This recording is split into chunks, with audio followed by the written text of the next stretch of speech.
কথা হলো যে প্রথমত আমাদের এক্সপেকটেশনের আগে প্রথমে বুঝতে হবে যে আমার ক্যাপাবিলিটি কি।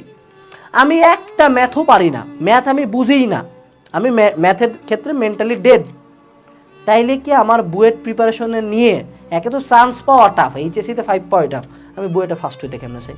আচ্ছা ফার্স্ট আমি চান্স পাওয়ার কথাই কেন চিন্তা করবো? আমাকে বুঝতে হবে আমার ক্যাপাবিলিটি কতটুকু, আমার ক্যাপাবিলিটি ডিউ স্ট্যান্ডার্ড, আমি কেন বুয়েটের প্রিপারেশন নিব? এই ওভার এক্সপেকটেশন নিতে যাই তো মারাটা খাও।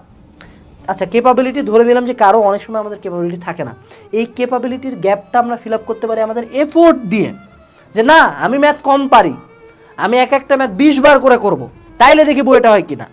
আমি ফিজিক্সের ম্যাথ কম পারি, আমি বাজারে সব রাইটের ফিজিক্সের ম্যাথ করে যাব, তাইলে দেখি বইটা হয় কিনা। মেডিকেলে আমার তথ্য মনে থাকে কম, আমি সব তথ্য একবার বইয়ের সব তথ্য লাইন হাতে একবার করে লিখবো, রয়্যাল গাইড ফার্স্ট ইয়ার একবার, সেকেন্ড ইয়ার একবার, তারপরে শেষ করবো, মেডিকেল কিউএনএ অ্যানালাইসিস আগে থেকে শেষ করবো, তাহলে ঠিক আছে। তুমি এফোর্ট দাও কিনা? এখন তুমি ভাই এফোর্টও দিবা না, তোমার ক্যাপাবিলিটিও নাই, এখন তুমি টার্গেট করছো এত বড় কিছু, হোক সেটা অ্যাডমিশনে, হোক সেটা এইচএসসিতে।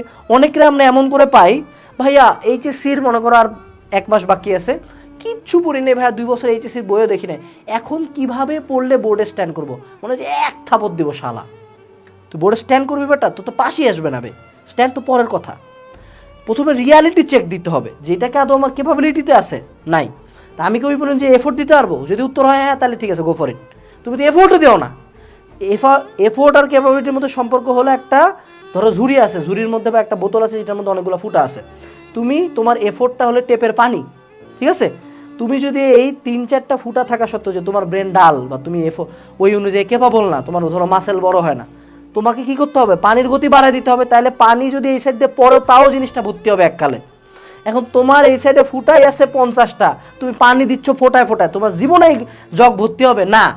এইটাই তো রিয়ালিটি, এইটাই তো রিয়ালিটি যে তুমি তোমার ক্যাপাবিলিটি নেই, ঠিক আছে, তোমার এফোর্টটা হইতে হবে বেশি, এফোর্ট হইতে হবে প্লাস প্লাস, তোমরা এফোর্টই দিবা না। তুমি হুদাক আমি এক্সপেকটেশন রাখবা না আমি বুয়েট মেডিকেল ঢাবিতে ফার্স্ট হবো, আমি বাংলাদেশের টপ 10 রিচেস্ট ম্যান হবো, আমার এই বিজনেস হবে বাংলাদেশের 1 নাম্বার, কিন্তু আমি বিজনেসের জন্য দিনে 1 ঘন্টাও কাজ করি না।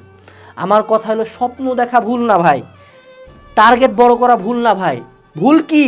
যে যদি আমি টার্গেট দেখছি বড়, টার্গেট যদি হয় আমার এই লেভেলের, আপার লেভেলের, তাহলে আমার এফোর্টটাও হইতে হবে আপার লেভেলের। আমি যদি লাইফে বেশি কিছু চাই যে না আমি বাংলাদেশের সবচেয়ে ভালো ক্রিকেট প্লেয়ার হবো, আর আমি জীবনে একদিনও ক্রিকেট খেলবো না, আমি বলবো না আমি বাংলাদেশের সবচেয়ে ভালো ক্রিকেট প্লেয়ার হবো, আমি সাকিব আল হাসানের চেয়ে ভালো অলরাউন্ডার হবো, ঠিক আছে? আমি কয়দিন প্র্যাকটিস করছি ক্রিকেটে, আমি ঘুম থেকে উঠে 2টার দিকে আমি সপ্তাহে 1 দিন পাড়ার গলিতে ক্রিকেট খেলি, 2-4টা 6 মারে বলে আমি সাকিব আল হাসানকে কাটাই দেবো, তাহলে হবে না। সো জিনিসটা বুঝো যে তোমার ক্যাপাবিলিটি বুঝতে হবে 1, 2 নাম্বার যদি ক্যাপাবিলিটি থাকে তাহলে তো ভালো, তাহলে এফোর্ট দিতে হবে।